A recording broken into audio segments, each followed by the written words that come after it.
자, 오늘부터 요한복음 4장을 살펴보게 됩니다. 여러분, 요한복음 4장은 상당히 중요한 본문이죠. 사마리아 여인, 물 기르러 온 사마리아 여인의 예수님과의 대화를 기록하고 있는 본문이고, 이제 저처럼 예배학을 공부한 목회자들에게는 또 예배에 대해서 연구하고 또 그것에 대해서 많은 심도 깊은 고민, 정말 하나님이 원하시는 예배는 무엇인가? 사람이 어떻게 하면 하나님을 기쁘시게 하는 예배를 드릴 수 있을 것인가? 라는 질문에 대해서 성경에 요한복음 4장만큼 명확한 해답을 주는 본문이 없습니다. 여러분, 그 해답을 주는 그 일련의 백그라운드 가운데 예수님이 누구와의 대답 과정 가운데서 그 질문에 대한 해답을 주시냐? 바로 오늘 본문에 나오는 사마리아 땅을 통과하여서 그 한 여인을 만나서 그에게 진정한 의미에서의 예배가 무엇이며, 예수 그리스도만이 사람을 다시는 목마르게 하지 않는 영원한 샘을 솟아나게 하는 영생의 샘물을 주시는 유일한 분임을 분명하게 가르쳐주고 있는 본문이 바로 요한복음 4장이라고 볼 수가 있는 것입니다. 오늘 본문 1절부터 3절까지는 사마리아로 가는 그 과정 가운데 예수님이 어떠한 그 유대 팔레스타인 지역의 정세 가운데 사마리아를 통과하여 가고 있는지를 기록하고 있는 그런 본문인데요. 오늘 본문 1절에 보시면은 예수께서 제자를 삼고 세례를 베푸시는 것이 누구보다 많다. 세례 요한보다 많다. 그러니까 예수님이 세례 요한에게 세례를 받으시고 공적 사역, 공생의 사역을 시작하셨는데, 결국 예수님의 사역은 두 가지가 초점이 맞춰져 있었다는 거예요. 하나는 제자 삼는, 또 하나는 세례를 베풀고 복음을 전하고 영혼을 구원하는 일. 이 두 가지 사역에 초점이 맞춰졌는데, 사실 이 두 사역은 예수님만 하셨던 것이 아니라 예수님의 오실 길을 예비했던 세례 요한도 했던 일이거든요. 그런데 세례 요한에게 세례를 받고 세례 요한의 제자가 된 숫자보다 예수님께 세례를 받고 예수님의 제자가 된 사람들의 숫자가 훨씬 더 많아진 겁니다. 어제 본문에 우리가 주일 설교를 통해서 어떤 말씀을 살펴보았어요? 세례 요한이 뭐라고 얘기합니까? 그는 흥하여야 하겠고 나는 쇠하여야 하리라. 사실은 이러한 과정은 정해진 수순이었고요, 세례 요한은 그것을 영적으로 민감성을 가지고 자연스럽게 받아들였어요. 그것이 예수님이 나의 새보다 더 커졌네 하고 질투하고 그분을 시기했던 것이 아니라 마땅히 그렇게 되어야 된다. 그것은 하나님의 사역의 시간표 과정 가운데 있기 때문에 그것을 자연스럽게 받아들였단 말이에요. 그런데 누구는 시기했다라고 지금 오늘 본문 1절에 기록되어 있습니까? 그 요한보다 많다라는 말이 누구에게 들어간 거예요? 바리새인들에게 들어간 거예요. 여러분, 바리새인들은 예수님 당시에 최고의 기득권 세력입니다. 사실상 바리새인을 통하지 않고서는 유대 사회 안에서 신앙생활, 믿음생활을 한다라는 것이 불가능한 시대예요. 그러니까 세례 요한은 정작 그것을 자연스러운 수순으로 받아들였는데, 바리새인은 그 소식을 듣고 예수님에 대한 분명한 시기, 질투, 더 나아가서 저놈을 죽여야 되겠구나 라는 살인 계획까지 짜는 그러한 정세가 사마리아로 가기 직전에 예수님이 몸소 경험해야 되는 그 당시의 어떤 영적 분위기였다라는 거예요. 그러니까 예수님이 어떻게 해요? 3절에 보세요. 유대를 떠나사, 여기 유대는 예루살렘과 그 근방을 얘기해요. 그러니까 메인 타운이죠. 종교적 의미에서, 신앙적 의미에서는 가장 핫한 플레이스를 떠나서 예수님이 어디로 가요? 갈릴리, 저 컨트리 변방으로 가버리는 거예요. 여러분, 예수님의 3년의 공적 사역의 방향성이 예수님 자신의 명예와 영광과 인기에 그렇게 이끌림을 받지 않았다라는 것을 알 수 있는 그런 대목이에요. 사실은 세례 요한보다 더 지금 핫한 사람이 됐기 때문에 어떻게든 더 세력을 규합시키고 어떻게든 자기 제자들을 더 끌어모아 가지고, 어쩌면 이 로마의 이 압제 가운데 있는, 우리나라 36년 일제 시대 가운데 있는 그런 시대처럼 우리 조국, 우리 민족을 하루속히 독립을 시켜서 오히려 로마를 전복시키고 전 세계를 유대화하는 일에 어쩌면 바리새인들은 그러한 생각과 어떤 야망을 가지고 메시아를 기다렸을런지 모르는데, 정작 예수님은 오셔서 어떻게 해요? 그런 인기나 그런 사람들의 어떤 여러 가지 입방아에 오르는 예수님 자기 자신에 대한 평가에 전혀 얽매이지 않으시고 하나님의 계획과 섭리에 따라서 어디로 갑니까? 4절에 보세요. 거기 줄 치세요. 사마리아를 통과하여야 하겠는지라. 그러니까 여러분, 이 예수님의 공적 사역의 주체가 누구예요? 예수님 자신이에요. 그리고 이 모든 일들을 각본을 짜고 그리고 감독을 하시는 분이 누구십니까? 성부 하나님, 여호와 하나님이신 거죠. 성부 하나님, 성자 예수님, 성령 하나님이 온전히 하나가 되어서 사마리아를 통과해야 하겠는지라 목적을 두고 일반적인 유대인들이 절대 가지 않는 그 동네를 의도적으로 자기는 가겠다라고 하면서 갔던 것이에요. 왜 사마리아를 일반 유대인들은 가지 않았을까요? 오늘 보면 9절 하반절에 보시면 유대인과 사마리아는 상종하지 아니하였기 때문이다 라고 이야기해요. 왜냐하면 그 밑에 도움말에 보시면 사마리아는 북이스라엘의 옛 지역을 가리치는 지명인데, BC 720년에 아수르 제국에 의해서 북이스라엘 10지파가 멸망을 하면서 이 아수르는 어떤 정책을 폈냐면, 거기에 원래 살았던 원주민을 아수르 주민들이 원래 살았던 핵심 도시로 다 이주를 시켜버리고, 아수르 사람들은 자기들이 정복한 그 땅으로 보내서 거기서 집 짓고 사는 그런 피지배국에 대한 이주 정책을 펼쳤거든요. 그러니까 사마리아 지역에 어떤 사람들이 그 후손이 나오게 되냐, 아수르 피가 들어간 혼혈인들이 그 지역 주민이, 토착민들이 형성이 된 거예요. 그러니까 순 100% 유대인들 입장에서 보면 저 사람들은 이방인보다도 못한 민족을 배신하고 이방인과 결혼해서 여호와 유일 신앙을 저버린 우상 숭배자들이에요. 그러니까 상종을 하질 않는 거예요. 그러니까 예루살렘에서 갈릴리 바다로 갈 때는 사실은 사마리아를 통과하는 길이 지름길인데 다 그냥 돌아가는 거, 오른쪽으로 돌아가고 왼쪽으로 돌아가는 거예요. 근데 예수님은요, 그 사마리아 지역을 의도적으로 통과하시려고 하는 거예요. 누구를 만나기 위해서? 오늘 보면 7절에요. 사마리아 여자 한 사람을 만나기 위해서. 여러분, 오늘 7절이 너무 감동 아닙니까? 그리스도인이라면, 우리 온리교회 성도라면요, 나를 만나기 위해 찾아오신 예수님을 만나야 돼요. 할렐루야.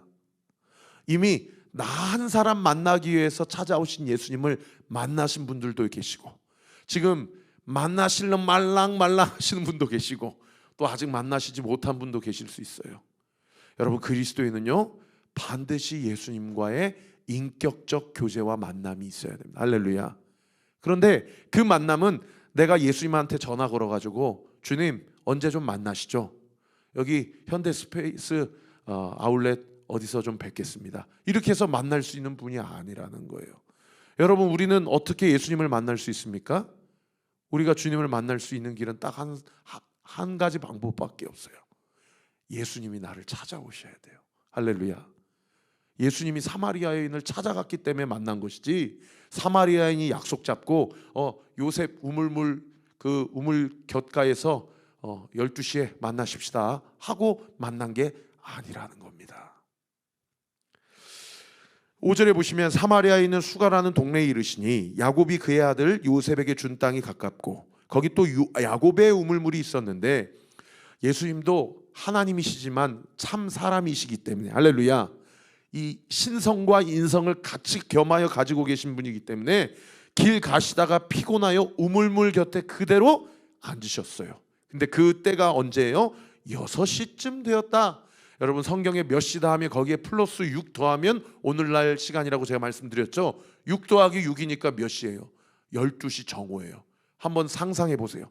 중동 지방에, 저도 사실 성지순례를 아직 갔다 오진 못했지만 중동 지방에 12시에, 우리나라로 치면 7월 8월 완전 구름 한 점 없는 땡볕에 막 40도 42도 올라가는 그 완전히 건조한 그 날씨에, 여러분, 나무 한 그루 없는 여러분 아마 아스팔트길 한번 서보신 적 있으십니까? 여러분 12시에 그 우물 곁에서 피곤하셔서 앉아 계시니까 세상에 7절에 누가 등장해요? 사마리아 여자 한 사람이 물 기르러 왔는데 예수님이 그 여자에게 뭐라고 얘기합니까? 물을 좀 달라라고 이야기하는 겁니다. 여러분 이 여자는 왜 12시에 이렇게 물 기르려고 이렇게 왔을까요? 이제 내일 본문에 나오지만은 진짜 사연이 많은 여자예요. 그러니까 일반적인 사마리아인이라는 것도 유대인들은 상종도 하지 않는데 또 여자라는 위크 포인트도 있어요. 그런데 세상의 내일 본문에 과거가 정말 기구하고 스토리가 많은 여인이에요. 일반적인 사람들은 상종도 하지 않을 뿐더러 말도 걸기 싫은 그런 인생이에요. 그런데 그 여자가 12시에 물 길러 온 거예요. 왜요? 여자들이 보통 아침에 물 길러 오든지 아니면 초저녁에 물 길러 오든지 보통 사마리아 여인들, 유대인들은 그렇게 물을 기르러 갔는데 이 여인은 사람 만나기가 싫은 거예요. 그러니까 그냥 땡볕에라도 사람 안 만나라도 내가 좀 고생 좀 하지 하고 세상의 정오에 아무도 찾지 않는 그 우물을 찾으러 물을 길러 온 겁니다. 여러분 한번 물 날러 보셨습니까? 제가 예전에 군 생활할 때 물 나르고 또 운전병들 기름 날라주고 그랬는데요. 그러다가 허리 다쳤거든요. 여러분 이 물 나르는 거 이거 쉬운 일 아닙니다. 얼마나 고생이 이만저만이 않은 그 정오에 이렇게 물 기르러 왔는데 예수님이 속도 모르고 뭐라고 얘기해요? 나에게 좀 물 좀 달라라고 이야기한 겁니다. 여러분 이게 뭐가 생각나세요? 뭐가 생각나십니까? 엘리야가 엘리야에게 그 자식하고 자기하고 마지막으로 떡 해먹고 나는 이제 죽어야 되겠다라고 그랬을 때 엘리야가 그거 나에게 달라라고 하는 그거 생각나지 않습니까? 여러분 예수님이 이 여인에게 물 달라고 하는 게 이게 말이 되냐는 거예요. 그런데 예수님이요 40일 동안 광야 생활 마치시고 공적 사역을 시작하셨잖아요. 그죠? 그러니까 예수님은 어떻게 보면 물론 인성을 강조하는 구적이기도 하지만 사실은 물 안 마시고 참으실 수도 있으신 분이에요. 그런데 물 달라고 하는 건 무슨 얘기입니까? 이 여자와 인격적으로 교제하기를 원하시는 예수님의 프로포즈예요. 예수님의 프로포즈. 당신 이름이 뭡니까? 어디에 사십니까? 이런 얘기를 첫 마디로 건넸다면 인격적인 어프로치가 안 되겠죠. 그런데 물 달라고 하면서 이 여인을 한 사람의 인격체로 정말 예의 있게 정말 조심스럽게 사랑하는 마음으로 어프로치를 한 겁니다.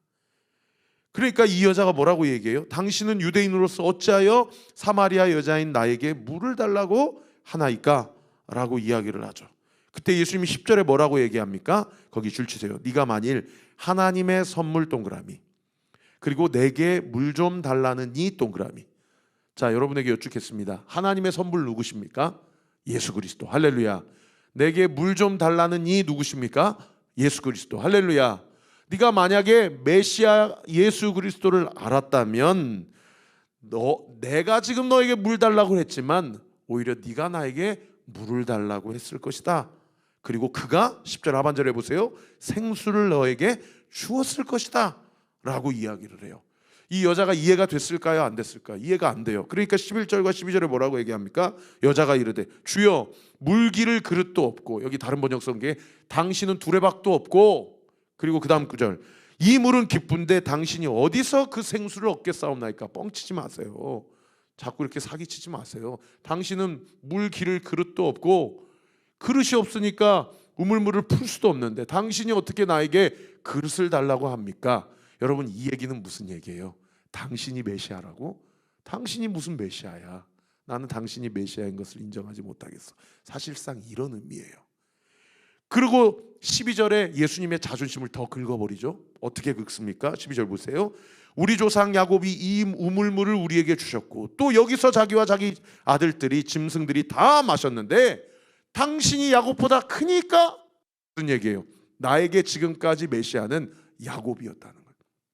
야곱이 이 우물을 우리 가족들에게 우리 선진들에게 주었기 때문에 우리 조상들, 우리 가족들, 우리 자식 새끼들, 우리 모든 가축들 다 이물에서 생수 먹고 마셨는데 무슨 당신이 나에게 생수를 주겠다고 당신이 메시아라고 그렇게 이야기를 하느냐라고 예수님의 자존심을 건들죠. 그때 13절에 예수님이 이 여인에게 이렇게 얘기합니다.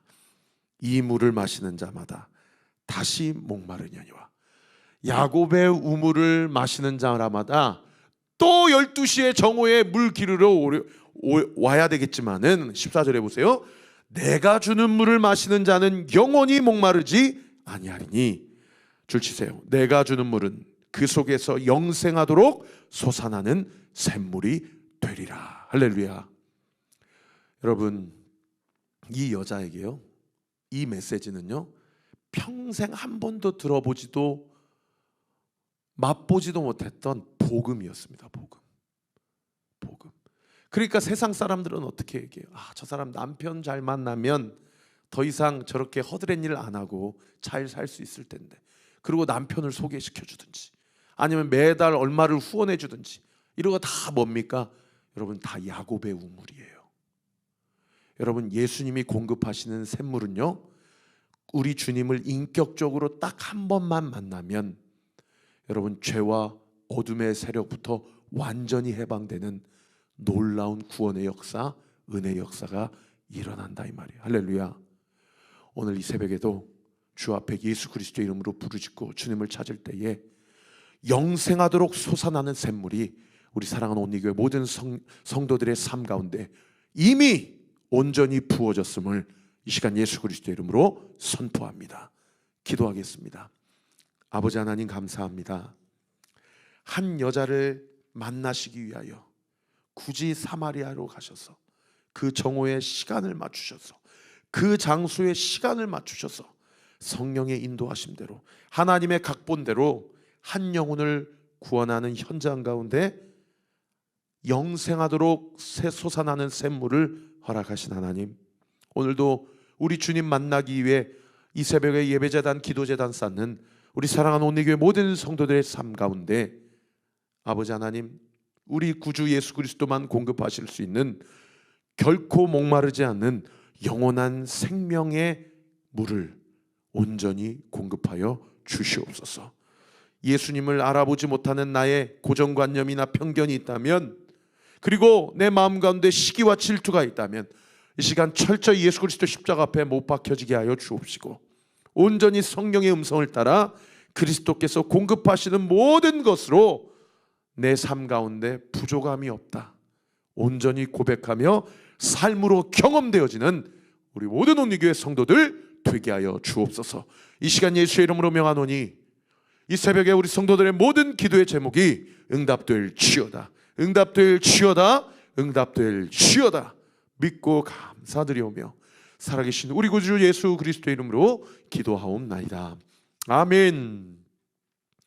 지금은 우리 구주 예수 그리스도의 은혜와 하나님의 사랑과 성령 하나님의 위로교통 충만하심이 영생하도록 솟아나는 샘물 되시는 예수 그리스도가 나의 주인이요, 내가 그분을 찾은 것이 아니라 그분이 나에게 찾아오셨다는 사실을 믿고 내가 주 앞에 선택받은 자임을 믿고 감사하며 그 은혜의 감격 가운데 당당하게 주 앞에 간구하며 기도하며 내가 드리는 이 새벽의 모든 기도가 반드시 응답될 것을 믿고 주님 앞에 나아가기로 결단하는 우리 사랑하는 온리교회 모든 성도들 머리머리 위에, 우리 교회를 위해 기도해 주시는 모든 기도의 동역자들 위에 지금부터 영원토록 함께 하시기를 간절히 축원하옵나이다.